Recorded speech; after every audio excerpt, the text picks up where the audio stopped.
Hey everyone, and welcome to this explainer. I'm your host, and today we're looking at something truly staggering. When we think about World War II in the Pacific, our minds almost automatically jump to the famous names, right? We think of Iwo Jima or Okinawa. We picture that iconic flag raising or those massive naval armadas. But if you actually talk to the veterans of the Pacific Theater, they consistently point to a completely different island, a place they describe as intentionally, horribly beyond human imagination. We are talking about a campaign that tested the absolute limits of human endurance, and yet, somehow, it remains largely obscured by the fog of history. So today, we're dissecting the harrowing realities of the Battle of Peleliu. An island on fire, over 10,000 Japs waiting for 9,000 riflemen. Just let that sink in for a second. This quote, which is pulled directly from the source accounts we're analyzing today, it instantly sets the terrifying stakes of this conflict. You've got an entrenched, highly prepared enemy force that actually outnumbers the assaulting infantry. This wasn't just your standard battle. It was a heavily fortified meat grinder, quite literally designed to inflict maximum human suffering. Okay, let's dive into this. The 1st Marine Division lost more men in their first 3 days on Peleliu than they did in the entirety of the brutally famous Battle of Tarawa. Yet, as the veterans themselves note with this heavy mix of sorrow and frustration, almost no one knows about it today. You don't see it in the blockbuster movies, and it barely gets a passing mention in the history books. So how did such unparalleled savagery just fade into the shadows? Let's break down our sources and see exactly what happened on that tiny rock. Let's start with Phase 1, Section 1, Landing in the Crossfire, September 15th, 1944. So our timeline kicks off on D-Day for Peleliu. The 1st Marine Division, specifically elements like Company K, 3rd Battalion, 5th Marines, hit these heavily defended beaches. And to really grasp their situation, we have to look at where they were coming from. These men had just left a miserable, rain-soaked, rat-infested coconut plantation called Pavuvu. Now, military planners called it a rest area, but in reality, it was a brutal survival test that had already pushed their morale right to the breaking point.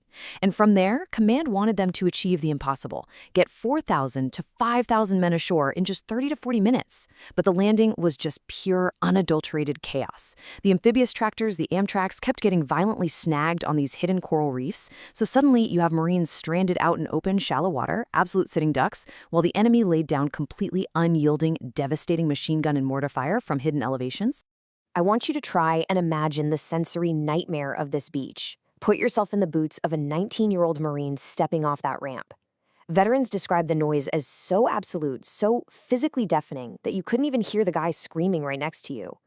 The island seemed to literally be on fire, choking the whole sky with this thick black smoke. Tracers were flying waist-high, and they were packed so tightly together, they looked like the solid railings of a brightly lit staircase. Men were pinned down, lying totally flat against this blinding white coral sand, absolutely paralyzed with terror. A lot of them were called reciting the 23rd Psalm, feeling exactly like they were trapped, completely helpless, right in the dead center of a roaring tornado of steel and fire. Moving on to our next theme. Section 2, Heat, Thirst, and Coral. The environmental torture. 118 degrees Fahrenheit. That was the heat index on the very first day. The enemy wasn't just firing weapons at them. The environment itself became this brutal, relentless adversary. These Marines had landed with only 2 canteens each, which is roughly a half-gallon of water. Now, think about carrying 60 to 80 pounds of combat gear, running for your absolute life across jagged, blinding white coral, under a tropical sun beating down at 118 degrees. In that searing, suffocating heat, nearly every single man had completely exhausted his water supply by noon on day 1. Dehydration set in almost immediately, which just heavily compounded the terror of the combat. And that resulting thirst drove these men to absolute desperation. When resupply finally did make it to the beaches, the vital water had been stored in uncleaned 5-gallon gasoline cans. Marines, who were just parched beyond reason, were forced to gulp down warm water heavily tainted with oil and rust. Obviously, it was toxic, and it immediately caused severe, crippling stomach cramps. The desperation for even a single sip of water was so intense, it actually almost caused unspeakable tragedy. In the pitch blackness of the jungle night, one utterly dehydrated Marine crawled toward another guy's foxhole, just begging for a drink. But in his panic state, he forgot to give the night's password, which happened to be Chevrolet. His own best friend, terrified and blind in the dark, had his finger on the trigger and nearly put a bullet right through his head before recognizing his voice at the very last possible second. Which brings us to part 3. Section 3. The Caves of Impregnable, a fatal shift in tactics. As the Marines finally pushed inland from the beaches toward the jagged Impregnable ridges, they faced this terrifying evolution in Japanese strategy. You know those glorious, predictable banzai charges, those mass open ground assaults from earlier Pacific battles? Gone. Instead, they were staring down a grim mathematical reality. Take a look at this.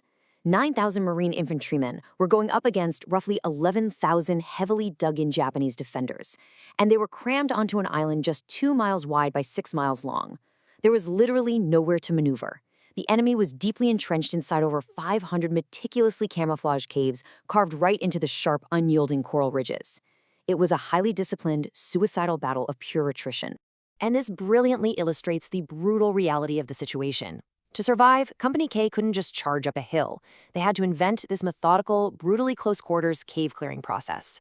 Every single cave was a mini fortress that took 3 painstaking, incredibly dangerous steps to neutralize. First up, they'd call in 75mm howitzer fire, aiming directly at the cave mouths, just to pierce the heavy steel doors hiding the enemy artillery. Second, a Marine carrying a heavy portable flamethrower would actually have to expose himself to enemy fire, run right up, and shoot flames across the entrance. And this didn't just burn, it actually sucked the oxygen right out of the deep cave network, suffocating anyone inside. Finally, demolition teams would crawl up with massive explosive charges to blow the coral face down, permanently sealing the cave and burying whoever was left. It was basically like 2 scorpions in a bottle. I mean, that quote captures the absolute claustrophobia of Peleliu perfectly. Just imagine being trapped in that tiny 2 by 6 mile space. There's no rear echelon, there's no safe zone. It's literally just 2 highly trained, highly motivated forces locked inside a tiny coral rock, fighting with this unrelenting hatred to the total absolute annihilation of one another. Every single yard gained was measured in blood. This brings us to a really tough subject. Section 4, the breaking point. This psychological collapse. Human beings can only endure so much trauma. After days turning into weeks of unrelenting exhaustion, constant fear, in just visceral hand-to-hand savagery, the immense psychological toll really began to manifest in devastating ways.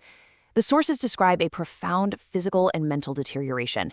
It was a biological reaction to sustained terror, known back then as battle fatigue. Men developed these glazed, distant eyes. They suffered extreme physical weight loss from the dysentery and the heat, and just fell into this drawn, solemn silence. We have to remember 85% of the division that landed on Peleliu hadn't even reached the age of 21 yet. They were literally just kids. The trauma quite literally shattered minds. In one particularly horrific incident detailed in our accounts, a newly arrived replacement Marine completely lost his sanity during the night. He just began screaming uncontrollably in his foxhole. And because his panicked cries would have drawn immediate mortar fire and doomed his entire unit, he had to be tragically, physically silenced by his own men. It was a brutal, unavoidable medical inevitability born from 30 straight days of waking nightmares. And sleep? Sleep offered absolutely no refuge. Nighttime brought brutal, primal, hand-to-hand combat in complete pitch blackness. Veterans recounted this terrifying story of a Japanese soldier silently infiltrating a perimeter while a Marine slept. The enemy soldier sat squarely on the sleeping Marine's chest and began choking him to death. In a final, desperate burst of adrenaline, fighting on the very edge of a 60-foot cliff, the Marine remembered his hand-to-hand training. He clawed violently at the attacker's eyes to break the suffocating hold and somehow managed to heave the man over the cliff edge into the darkness.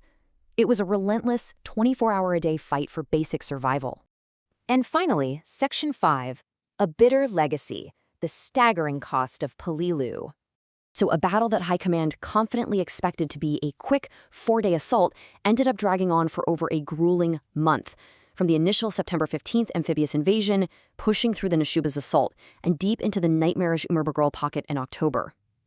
As the battle finally dragged toward a close, the veterans were surrounded by just horrific, unforgettable sights. Massive blowflies swarming on bloated bodies, baking in the relentless tropical heat. The smell of death was just inescapable. When Company K was finally ordered to evacuate on October 30th, the men were so fundamentally broken and weak from over 30 days of continuous combat that some of them could barely even climb the thick cargo nets to board the hospital ships.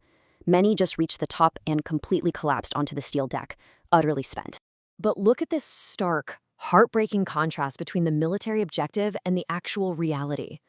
This is perhaps the most devastating revelation for the men who actually fought there. The entire stated military goal of taking Peleliu, the whole reason so much blood was spilled, was to secure its airstrip to protect General Douglas MacArthur's flank during his upcoming invasion of the Philippines. But the reality? MacArthur walked ashore in the Philippines with all the cameras rolling and flashbulbs popping before the desperate fighting on Peleliu had even ended. The threat to his flank was practically non-existent. The veterans slowly realized their friends were dying for what felt like absolutely no good strategic reason. It was an immense, tragic waste of young life. The ultimate sacrifice of this campaign is brutally clear when you just look at the numbers. Company K went onto that searing coral island with roughly 260 able-bodied men. When they finally left, only 82 men had survived unharmed. 82. The sheer human cost is almost unfathomable today, and I think it perfectly illustrates why the survivors of Peleliu were so deeply, permanently bonded by this shared, unimaginable trauma. As one veteran quietly summarized years later, "It's a scar that stays with you forever, and it's a scar that you're proud of." These men endured the absolute worst extremes of human warfare. They carry a burden of memory that honestly most of us could never even begin to comprehend. They display a profound brotherhood and an immense solemn respect for one another, and most importantly, for the boys they had to leave behind on that blazing white coral. Which brings us to our final thought for today. What does it mean when history's most horrific sacrifices are made for a completely forgotten objective? It's a sobering question, isn't it? One that leaves us pondering the true, often hidden cost of war, and our collective duty to remember the vital history that so easily slips through the cracks. Thank you so much for joining me on this explainer. I'll catch you next time as we continue to unpack the events that shaped our world.